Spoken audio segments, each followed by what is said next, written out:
What's going on, guys? So I'm afraid I have a confession to make. I may have to turn in my Jeep card already. So the other day I tried to film a video where we knocked the pavement princess status off of the new Gladiator Mojave. So as you can see, it's been raining nonstop here in Kansas City. The plan was to at least get the Gladiator out on a gravel road and get it a little bit dirty. In reality, me and my wife ended up driving around for 2 hours looking for a gravel road and could not find one. Now, I don't know if it's just because I grew up in the country where there was gravel roads everywhere and you could easily find a dirt road to go off-roading on, and I just thought it would be easy to find. But turns out that's going to take a little bit of planning. I think I've actually located a path to do that now, so I'm going to give that video another try coming soon. So in the meantime, today's video, I'm going to give you guys a tour of my Gladiator Mojave, talk about all the options it has, kind of show you what's what on the exterior and the interior, and go through the entire thing. So before we get to that, a couple of quick channel updates. So the plan, at least for right now, is to keep this thing pretty close to stock. The mods I do have planned are, number one, get these windows tinted so we lose the fishbowl here. The other mod I'm thinking about right now is adding a new exhaust to the Gladiator. So I've just started doing some research on it and have found a couple of options. But if you guys have anything that you've used or have heard that sounds good and would recommend, definitely drop it in the comments down below. Right now I have two options I found that I'm interested in. The one that sounded the best to me just in watching YouTube videos and stuff is the Borla Attack. There was also an exhaust from Magnaflow that added dual exhaust to the back that I thought looked the best of the options I've seen so far. So let me know what you guys think in the comments below about the exhaust and if there's any other mods you guys would recommend at this time. So another major update for the channel is I've ordered a new vehicle that will be here in roughly 6 to 8 weeks. So with me getting the Gladiator, I actually downsized my car a little bit from the Ford Expedition, which the idea is with me downsizing a little, that opens us up to where we can upsize my wife's X5 a bit. So as I said, I've ordered the vehicle this week. I don't want to give away too many details on it yet. It will primarily be my wife's car, but I will be able to use it for the channel to make some content because it has over 500 horsepower. So we'll be able to do some fun stuff with that, and the tech on this thing is insane. So let me know in the comments below what your guess is as to what we got. But like I said, that should be here in roughly 6 to 8 weeks, depending on how the build schedule works out.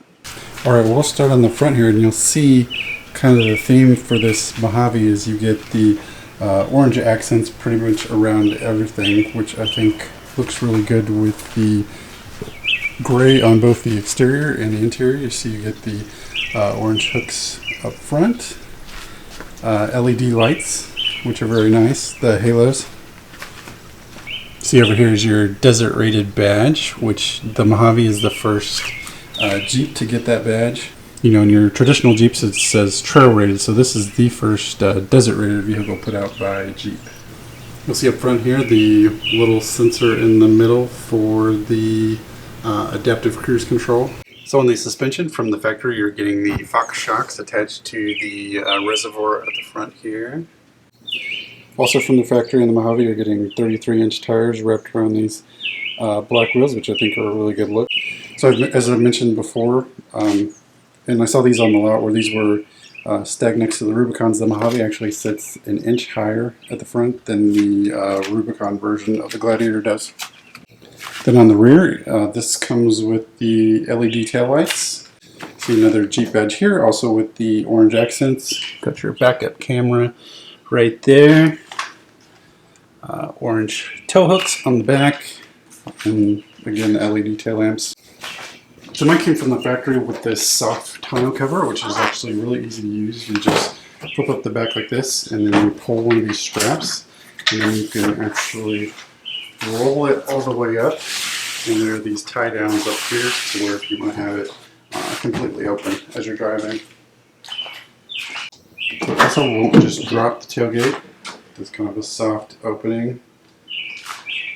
And this one came option with the bed liner from the factory, and there's also some lights back here in the bed.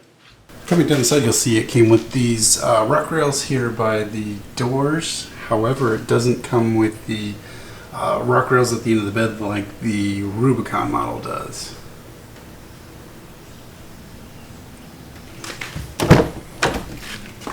So coming into the interior, you'll see you get this orange stitching everywhere, which looks really nice. And what really drew me to this particular Gladiator is these light gray seats. I really like the look of those. So you'll see in the second row plenty of legroom for kids. You'll see my son's car seat fits very well back here. So you've got tethers down here for the car seats. If you pull this lever, you've got a anchor there in the back to also attach that to. Got another speaker for the Alpine system back here. If you option it with the Bluetooth speaker that comes out, that would be right there, but instead you've got a little bit of storage if you don't get that option. Also a good amount of storage room under the seat. There you see you've got the jack. I know there's like some cargo systems you can get in here to organize this a little bit better, but nice to have a little bit of extra room there under the seats. You'll see the setup here in the back is pretty nice. You get a couple of cup holders. You've also got a wall outlet as well as 2 USB-A connections and 2 USB-C connections here. Also, I believe if you get the leather seats, you get this armrest that folds down in the middle and a couple of extra cup holders. So no matter what option you get, there are no automatic seat controls. This controls the recline on the seat. This pumps it up or down, and this little knob controls the back support here. Alright, so coming to the driver's side, you'll see you get more orange accents in here. It's like a burnt orange, which looks really good with the granite dash. This one came option with the 8.4 inch Uconnect screen, which is very responsive. It's very quick. I use this with Apple CarPlay, and so far has worked really well. So one of the cool things to show you guys is in the center gauge, you see it's part analog, part digital in the middle. If you scroll this down to there's an off-road section, and you get the pitch and roll, and it's got a little picture of a Gladiator in there, which is a nice touch.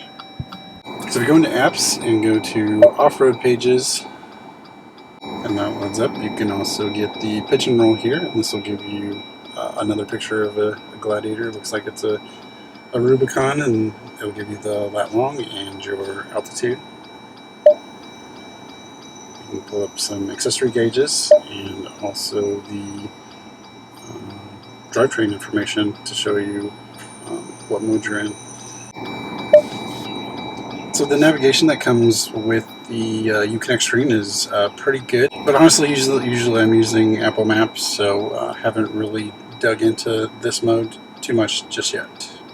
So another thing I really love about this, so something else I really like about this Gladiator is all of the controls are wrapped in like rubber or plastic, and everything just feels like really nice materials. It's very utilitarian, but I mean that's what you would expect in an off-road vehicle. You'll see down here at the bottom you've got a rear axle locker and also an off-road plus mode. Shifter has a little picture of a Gladiator on it. Feels really nice, and I gotta say the transmission, this transmission mated with the V6 are incredibly smooth. You know, they use these in a lot of different vehicles that they offer, and they've really, I feel like, got to a point where it's, you know, pretty much perfected. Over on the passenger side, you've got this cubby with a little bit of room in it, but not a lot of storage there. We've got a grab handle here for the passenger. In the middle, the top spot for sunglasses, and then more storage down in the middle. Also get another USB port in there. So the cup holders are nice, and you get a slot where you can slide your phone in there. So I've also added this bullet point mount for my phone, and it's also got a spot for the GoPro up here, so I'll be using that for some footage. So the other thing to show in the interior here are these freedom panels. These are the latches. So to undo one of these, I mean, it really takes less than a minute. You undo this one. This latch comes down. The trick to getting back in is lining this pin up over on this left side when you put that back in. And then there's two in the back as well. If you undo those, and that will just pop off then at that point, and you can remove it. So it also came with this bag for storage of the freedom panels.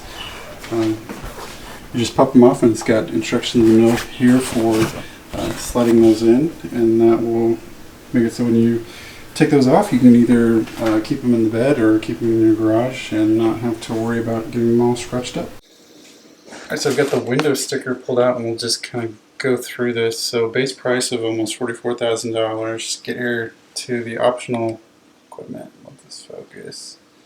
Got the granite color for $245. The leather trim seats for $1,700. The trailer tow package for $350. Cold weather group for $985. The LED lighting for $1,365. 8.4-inch Uconnect screen, $1995. The active safety group adds $895. Adaptive cruise control, $795. Auxiliary switch, which you get 4 auxiliary buttons in the front there for $295. The roll-up tonneau cover is $595. The automatic transmission is the $2,000 option. The Selectrek four-wheel drive system, $695. So the remote proximity keyless entry, $645, and then the body color hardtop, $24.95, and the body color fender flare, $695. The spray and bed liner, $495, for a grand total of $61,640. So that is the final sticker price. So in the current market where it's really in your favor if you're selling a vehicle, I was still able to get a couple $1,000s off of this, so just a little bit under $60,000 total for my Gladiator Mojave. So I get it, almost $60,000 is a lot for a mid-sized truck.